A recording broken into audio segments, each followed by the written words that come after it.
कक्षा 7वीं विषय विज्ञान अध्याय 9 सजीवों में पोषण। इसका अंतिम टॉपिक चल रहा है मनुष्य में भोजन का पाचन। मनुष्य में भोजन का पाचन। तो इस प्रकार से मनुष्य में जो है दांत की संख्या जो है वह 32 है। वयस्क मनुष्य में दांतों की संख्या 32 होती है। इस प्रकार से अपन देखते हैं इसमें से 4 प्रकार के दांत पाए जाते हैं। पहला कृंतक, दूसरा रदनक, तीसरा अग्रचवर्णक और चौथा चवर्णक। इस प्रकार से 4 दांत होते हैं। 4 दांत जो है 2, 1, 2, 3 बटे 2, 1, 3 2, 1, 2, 3 गुणित 2 बराबर 32। इस प्रकार से इसका फार्मूला है, दांतों का सूत्र है। तो इसमें से अपन देखते हैं कृंतक दांत जो है वह काटने का काम करते हैं, छेनी के समान होते हैं, काटने का काम करते हैं। इस प्रकार से कृंतक का कार्य। दूसरा अपन देखते हैं रदनक। रदनक अपन देखते हैं इसका नुकीला आकार होता है। इस प्रकार से ये चीरने और फाड़ने का कार्य करते हैं। इसके बाद तीसरा जो है चक्की के समान अग्रचवर्णक होते हैं, इसलिए ये जो है भोजन को पीसने का काम करते हैं। और चवर्णक भी जो है चक्की के समान है और इस प्रकार से ये जो है भोजन को पीसने का काम करते हैं। इस प्रकार से अपन हमारे जो है 4 प्रकार की जो क्या है दांत है। भोजन के साथ हम जो पोषक तत्व या पोषक पदार्थ लेते हैं उनमें से अधिकांश का उपयोग शरीर में सीधे नहीं हो सकते, इसलिए इसको सरल पदार्थों में अपघटित करना पड़ता है। और इस सरल पदार्थ से विभिन्न प्रकार की जो है ऊर्जा है, प्रोटीन है या वसा है, विभिन्न प्रकार के अपन देखते हैं ये सरल पदार्थों में परिवर्तित हो जाते हैं। इस प्रकार से इस जटिल पदार्थों को, भोजन को सरल पदार्थों में तोड़ना, सरल पदार्थों में बदलना, यह आंशिक यह पाचन कहलाता है। यह क्रिया जो है क्या कहलाती है? पाचन कहलाती है। उसके बाद अपन देखते हैं भोजन का पाचन शरीर के भीतरी अंगों में होता है, इसलिए इस क्रिया को, पाचन की क्रिया को नहीं देखा जा सकता। इस प्रकार से अधिकांश कार्बोहाइड्रेट जो है वह मुंह में ही जो है पच जाता है। कुछ कार्बोहाइड्रेट नीचे आहार नाल में पचता है। इस प्रकार से अपन मुंह में जो है पाचन की क्रिया जो है शुरू हो जाती है। अपन देखते हैं कि पोषण की क्रिया को 5 भागों में बांटा गया है, जिसमें अपन देखते हैं पहला अंतर्ग्रहण है, अर्थात भोजन को लेना है। उसके बाद दूसरा जो है पाचन है, शरीर में जो है छोटे छोटे पदार्थों में तोड़ना जो है। उसके बाद अवशोषण है, अवशोषण में पचित भोजन जो है उसको अवशोषित किया जाता है। और उसके बाद स्वांगीकरण है, स्वांगीकरण का अर्थ जो है इस प्रकार से रक्त के द्वारा जो है शरीर के विभिन्न भागों में जो है पोषक पदार्थों को, पचित पदार्थों को पहुंचना होता है। उसके बाद बहिर्क्षेपण है, अर्थात बाहर निकालना, जो अपशिष्ट है, अपशिष्ट पदार्थ है इसको जो है बाहर निकालना जो है। इस प्रकार से ये 5 पद में जो है पोषण पाया जाता है। इसमें से अपन देखते हैं पाचन की क्रिया जो है, तो मुंह में जो है पाचन होती है। पाचन जो है सिर्फ कार्बोहाइड्रेट का होता है। कार्बोहाइड्रेट जो है लार में पाए जाने वाले एंजाइम जो है उसके द्वारा जो है क्या होते हैं, पचते हैं और पाचन की क्रिया स्टार्ट हो जाती है। उसके बाद अपन देखते हैं भोजन जो है ग्रसनी में आता है, उसके बाद ग्रासनली में जाता है, उसके बाद आमाशय में है। आमाशय में भी भोजन का पाचन होता है, लेकिन अधिकांश भाग जो है प्रोटीन का क्या करते हैं, अधिकांश प्रोटीन का पाचन होता है और थोड़ी बहुत वसा का भी पाचन हो जाता है। इस प्रकार से भोजन जो है वह आंत में पहुंचता है। आंत के अग्रभाग ग्रहणी जो है, ग्रहणी के द्वारा भोजन ग्रहण किया जाता है और यहाँ पर जो है अग्नाशय ग्रंथि जो है और इसी प्रकार यकृत ग्रंथि जो है, इस प्रकार से इससे जो है रस निकलते हैं, भोजन मिलते हैं, भोजन का पाचन होता है और पचित भोजन जो है वह धीरे धीरे आंत में आगे की ओर बढ़ते हैं और इस प्रकार से आंत में पहुँचते हैं। तो इसमें सभी प्रकार के जो है अग्नाशय के द्वारा जो है सभी प्रकार के जो है भोजन का पाचन किया जाता है। यकृत जो है वह भोजन को उपयुक्त बनाते हैं। इसके बाद अपन देखते हैं आंत में पाचन होता है, आंत में सभी भोजन का पाचन होता है। मीन्स पाचन की क्रिया अपन देखते हैं कि 3 पोषक तत्वों का जो है पाचन होता है। इसमें कार्बोहाइड्रेट है, दूसरा है प्रोटीन है, तीसरा है वसा है। शेष जो है सभी जो है घुलनशील पदार्थ के रूप में पाया जाता है।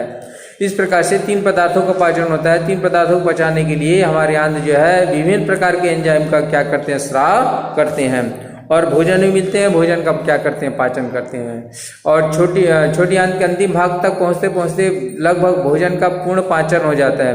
इस प्रकार से फिर जो है क्या होगा, रक्त के द्वारा अवशोषण होता है और अवशोषण के बाद फिर जो है अगला पद जो है स्वांगीकरण, जो है स्वांगीकरण की क्रिया में जो है रक्त के द्वारा वह विभिन्न प्रकार की कोशिकाओं में पहुँचता है और उसके बाद बहिक्षेपण है, अर्थात अपशिष्ट पदार्थ जो है वह शरीर के जो है छोटी आंत के अंतिम भाग से निकलकर कहाँ पर पहुँचते हैं, बड़ी आंत में। क्षुद्रांत में भोजन का अवशोषण होता है। किसमें, क्षुद्रांत में। क्षुद्रांत छोटी आंत के अंतिम भाग को क्षुद्रांत कहते हैं।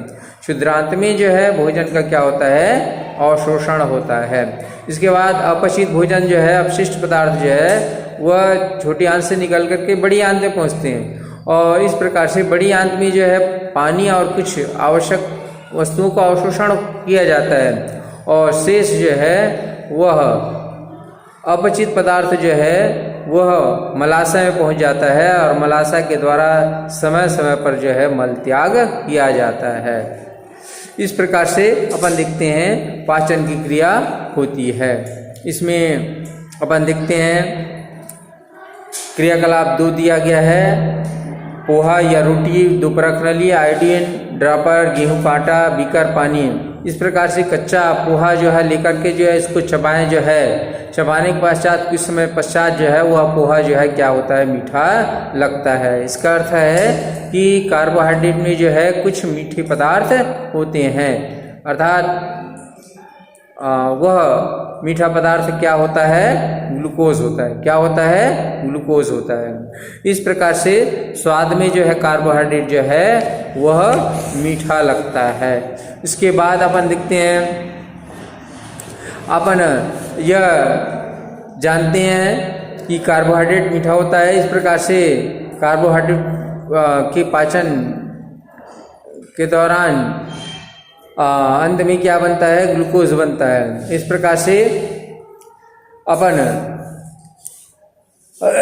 आधा चम्मच आटा लेते हैं, आटा को पानी में जो है क्या कर लेते हैं, घोल लेते हैं और घोलने के बाद उसको एक छोटी सी परखनी में लेकर के जो है उस आटे के घोल में जो है क्या डाल देते हैं, आयोडीन डाल देते हैं। आयोडीन डालते हैं, उसका रंग जो है काला या नीला हो जाता है। काला या नीला हो गया, इसका क्या अर्थ है कि उसमें ग्लूकोज है। क्या है? ग्लूकोज है। उसके बाद अपन जो है दूसरी क्रियाकलाप करते हैं। इसमें जो है 2 परखनली में जो स्पष्ट जो है क और ख परखनली का पेपर से चिपका देते हैं, क लिख देते हैं, जिसमें ख लिख देते हैं। उसके बाद अपन देखते हैं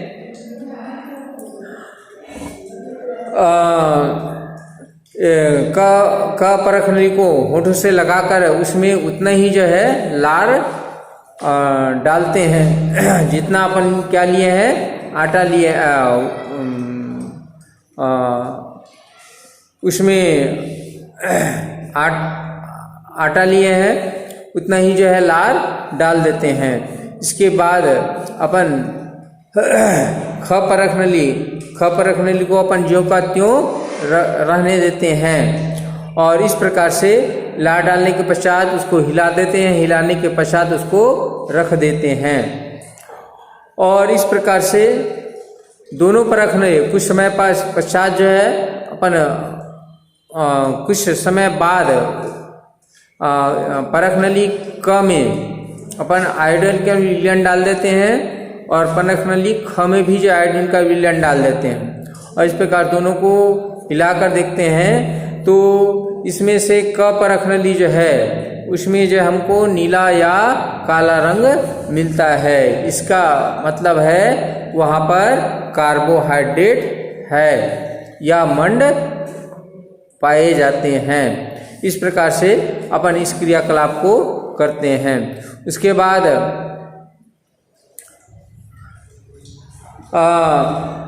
पाचन की क्रिया में मनुष्य में पाचन बाह्य कोशिकीय होता है, किंतु अमीबा में जैसे एकोशिकीय जीवों में जो है पाचन की क्रिया अंतःकोशीय होती है, अर्थात कोशिका के अंदर होता है।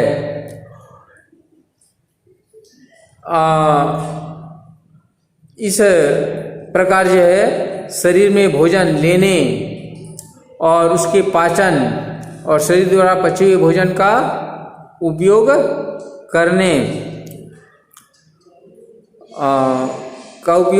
करने अपशिष्ट पदार्थों को शरीर से बाहर निकालने, इस संपूर्ण प्रक्रिया को एक साथ क्या कहते हैं?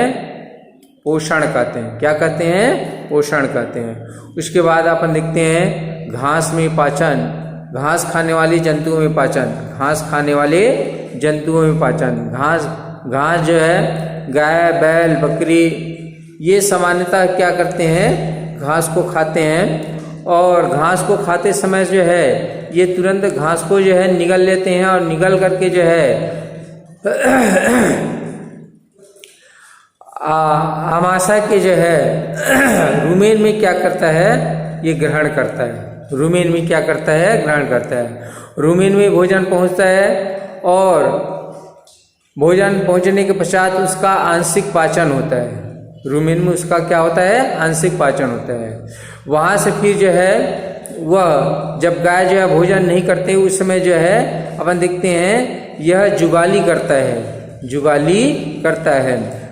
तो इस प्रकार से अपन देखते हैं रुमेन से आंशिक रूप से पचित भोजन जो है वह पिंड के रूप में, गोला के रूप में जो है इस प्रकार से पुनः कहाँ पर आते हैं? गाय भैंस के जो है मुंह में, और मुंह में वह चलाते हैं। इस प्रकार से मुंह को चलाने की क्रिया को अपन क्या कहते हैं? जुगाल करना या कंड करना कहते हैं। नहीं, रुमेन में भोजन का आंशिक पाचन, रुमेन में भोजन का आंशिक पाचन वह जुगाल या कंड कहलाता है। वह जुगाल या कड कहलाता है, जुगाल या कड कहलाता है। इसी प्रकार से इसी जुगाल को घास खाने वाले ये जंतु छोटे छोटे पुंडकों के रूप में जो है पुनः मुख में लाते हैं, चबाते हैं। तब इस प्रक्रिया को क्या कहते हैं? रोमंथन या जुगाली करना कहते हैं। इस प्रक्रिया को रोमंथन या जुगाली करना प्रक्रिया कहलाता है। तथा ऐसे जंतु रूमिनेंट या रोमांथी कहलाते हैं। ऐसे जंतु जो है रूमिनेंट या रोमांथी कहलाते हैं। इस प्रकार से घास में एक प्रकार का कार्बोहाइड्रेट होता है जो सेल्यूलोज का बना होता है। किसका बना होता है? सेल्यूलोज का बना होता है। और इस प्रकार से अधिक मात्रा में जो है सेलुलोज जो है पाया जाता है। जुगाली करने वाले जंतुओं में सेलुलोज का पाचन रुमेन में होता है। किस में होता है? रुमेन में होता है। और रुमेन में वहाँ पर जीवाणु पाए जाते हैं और वह जीवाणु जो है उस सेलुलोज का क्या करते हैं? पाचन करते हैं। उसके बाद मनुष्य अन्य बहुत सारे जंतुओं में इन जीवाणुओं के न होने के कारण सेलुलोज का पाचन नहीं होता है।